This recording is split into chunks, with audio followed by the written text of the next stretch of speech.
In this video, I wanted to cover some of the pressing gifts that are available for seamstresses. And as you can see, I have quite an array of items here. They don't even all fit into the screen well, but I plan to cover these with simple demonstrations of how you can use these items, as well as covering irons, presses, and steamers.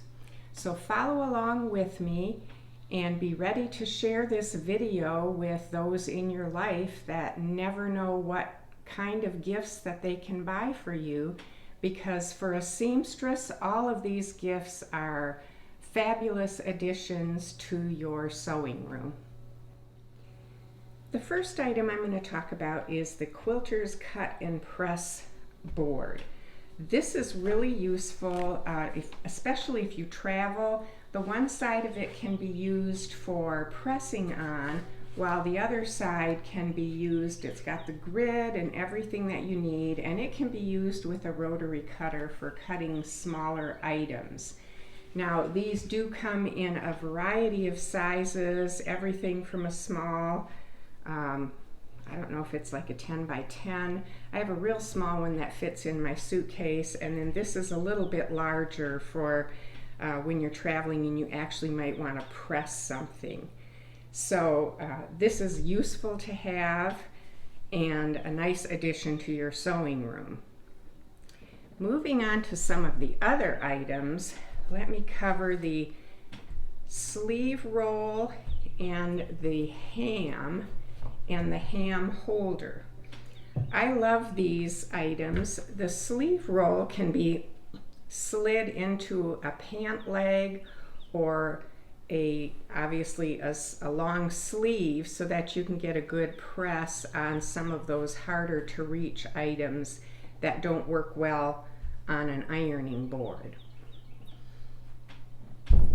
Then there is the ham, which both the sleeve roll and the ham have a cotton side and a wool side. So when you're pressing with wool fabrics, obviously you would use the wool side, and if you're using cotton fabrics, you would be using the cotton side. And you can see that with this, I have the ham holder, which I find to be extremely useful. One of the ways to use the ham and the ham holder is for pressing collars. So I have this dress and this collar. It is in need of a press because it just came home in a suitcase. But when you're constructing, you can see this Peter Pan collar has a nice roll to it. You don't want to press it flat. You want it to maintain that roll. So you would place it over the ham, position it nicely, and then you would hold your iron over this and steam it very nicely and let it cool there, and that will allow the collar to maintain its shape and its roll. Another way that you would use the ham is for pressing curved areas. So if you're pressing a dart, you would place the dart on the curve. Whether it's a bust dart or a hip dart, you always want to maintain the shape of the shape that is going around the body. So that's another way that you would use this ham. It's much more effective and you get much better results than just pressing it flat on the ironing board. And you can see the ham holder is a nice wooden piece that, you know, I can have it straight up, I can put it at a slant, I can have it at an angle. It's much more effective to use it this way than to just try and position something on here while it's flopping around. So that is another set of tools that are nice to have in the sewing room. Moving on to some of our wooden tools, and I have several of these. Each is a little bit different. Some are combination tools. So this one is a clapper, It's got little indentations for your fingers to hold on to this. This is made of a hardwood, and this is so that when you press something, particularly if you're working with bridal wear and things like that, things that have polyester in them and may be very difficult to get a good press when you really want to press a seam open, you would first press the seam, remove the iron, and immediately place this clapper on top, and you hold it. And what the wood does is it draws the moisture out of the fabric very quickly so that you will get a much better press, particularly, as I said, on any man-made fibers that don't want to maintain a press after you've pressed them well. So this is just a one-use simple clapper tool. Another one, this is a combination clapper pointer. So the base of it does the same thing. It is used exactly like the clapper, but the point of it is useful for when you're constructing, say, a pointed collar or any areas that are hard to get into. You can slide that right onto the point here, and you can press right up to the point of the collar when you need to press your seams open. So this has two functions to it, so a little more useful than just the single-use clapper.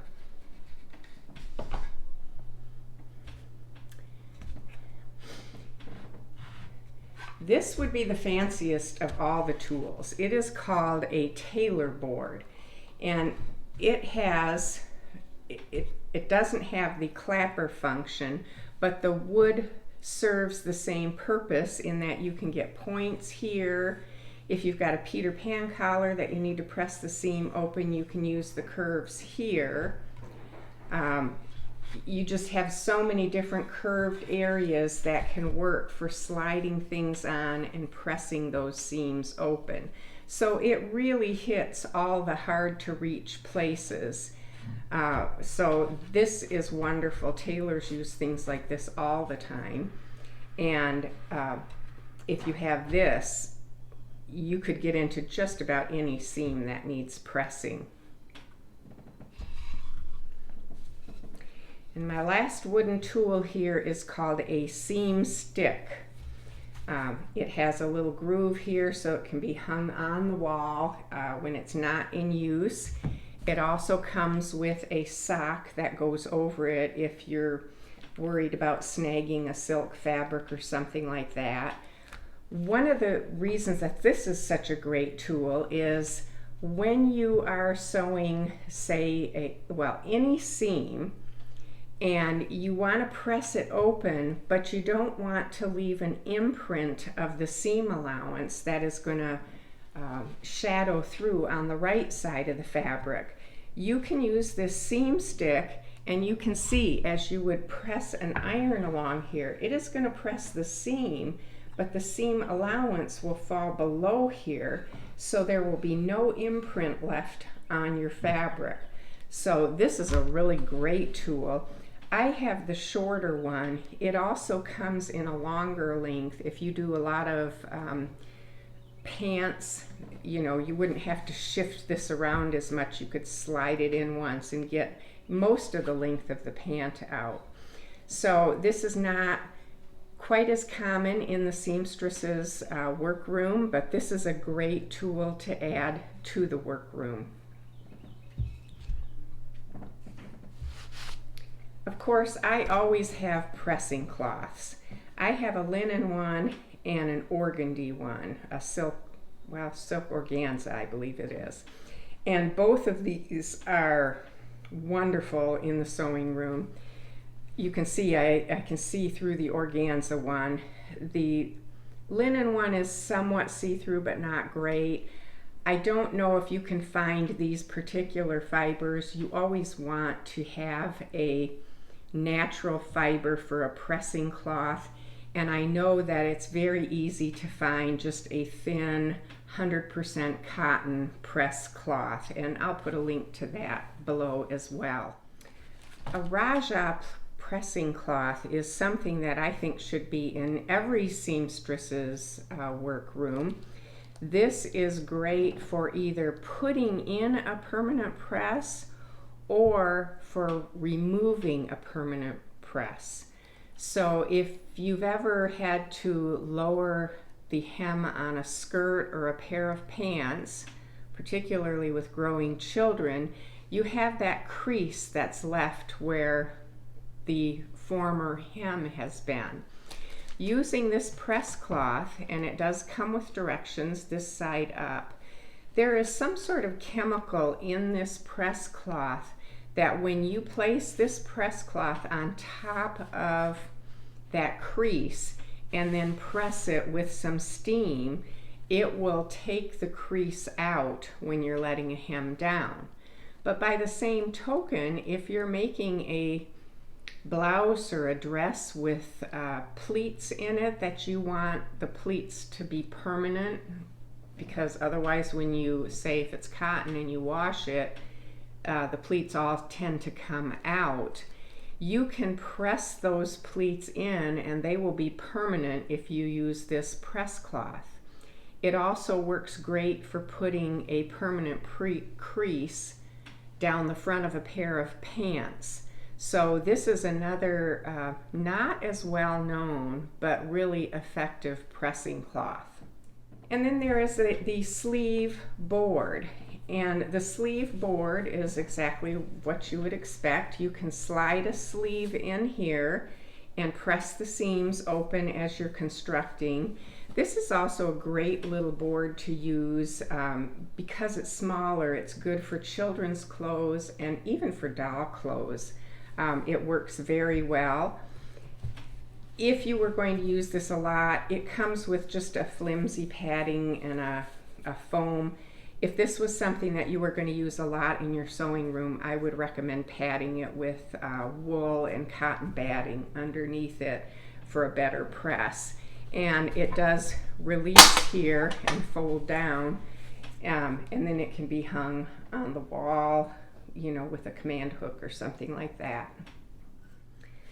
A couple less frequent pressing tools that are used, these are bias bars. And you slide these in if you're a quilter, or if you do a lot with like spaghetti bias, if you make your own spaghetti bias for garments or quilts or decorative things. These are great because you can slide them, the different sizes, inside the spaghetti bias to get a good press, not only on the seam, but also on the edges. So that's a little more specific depending if that is the type of sewing that you would normally do. This is another tool that I use a lot with pressing small areas like collars and cuffs. This is a stainless steel spatula, and you can push this up into the corner of a collar or a pocket that you've turned right side out, and because it's long enough, you can hold it in there while you press over that area. And the same thing is true if you want to get right along the edge of a Peter Pan collar. You would just push this in and press that area. So I have a lot of different uses that I find that this comes in handy for. But again, it is just a stainless steel, like a lab spatula. And then these, if you're like me and you tend to burn yourself quite a bit when you're pressing with the iron, these are, I think they're made of silicone, but they're finger guards, and you just slip them on the edge of your finger so that when you're pressing, if you get too close, you won't burn your fingertips. So these are nice to have. You don't need them all the time, but anybody that sews a lot knows exactly what I'm talking about. And they come in a set of 3. Here I have my steam generator iron by Rowenta. I absolutely love this. It's got a safety lock on it for when you're carrying it around. Of course, you can set this down here. It has a very large area for water, so it does not need to be filled very often, and it uses regular tap water. It also comes with a decalcification process if that's something you need to do. As you know, if you're using a regular steam iron, as soon as the iron goes horizontally, steam is pouring out of the iron, and if you're trying to hold something in place and get close to it, you frequently will burn your fingertips. So of course you can use the little silicone finger guards, which are helpful, but with a steam generator iron, or at least this one, I think you can see on the inside here is a little button. Until you push this button down, no steam will come out of the iron. Once you push this, it puts out massive amounts of steam. So this to me has been the best thing ever, because I can get everything situated as best as possible, those fiddly little places, and then remove my fingers and press the steam, and it does an amazing job. This is the Rowenta Perfect Steam Pro. I absolutely love it and would highly recommend it. And then again, it's not too heavy that it's difficult to snap around, and then you can pick up the whole unit to carry it. So this is a favorite of mine if that's something that's in your budget. Some of the other pressing things that I have that are too large to show here, one of them is my Rowenta steamer. And that's like the steamers similar to what they use in retail stores. If you're not really into heavy duty pressing, you can use a steamer. And I've had my Rowenta steamer for several years, never had a problem with it. It does a great job on putting out a lot of steam to remove creases and things like that, or if you just need a quick touch-up before you head out on the go. And it raises and it lowers for storage the arm of it, or I don't even know what you call it, the back portion of it. You can raise it up and hang your garment on a hanger on that rack. But then when you get ready to store it, it folds down quite easily so that it doesn't take up much space for storage. So that's a great option for quick touch-ups, not necessarily for everything that you do for sewing, but just for general pressing. And of course, with your iron, you're going to need a good ironing board. I like one that has extra width and also comes with a tray on the end that I can set my iron on, whether it's your steam generated iron or a regular iron. It's nice to have that tray because it gives you more area. Another pressing aid that I would like to share with you is my Singer press. And this is a fabulous pressing tool. It has a really large bed on it, and this is great because you can lay the whole piece of, a large segment of the fabric here.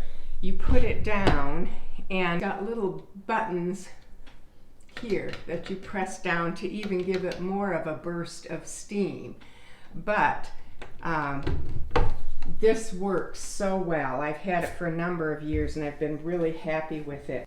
You fill it with water down here, the little top comes off and you can fill it, and it holds quite a bit of water, so I don't need to refill it very often unless I'm doing a whole bolt of cloth. But this has also been fabulous for making tote bags, and like I have my ultimate carrying case that I take with me when I travel. It's like a small craft suitcase. When you're doing those types of things, you have a lot of iron-on stabilizers or iron-on foam, and you can put a large section here and steam it at one time. As if you leave it down for too long, it beeps to tell you that it's time to lift it up. And even for garment sewing, this works well because I can get a collar and cuffs I can get several items on at one time if I'm using an iron-on stabilizer, and can, you know, get all those pressed at once.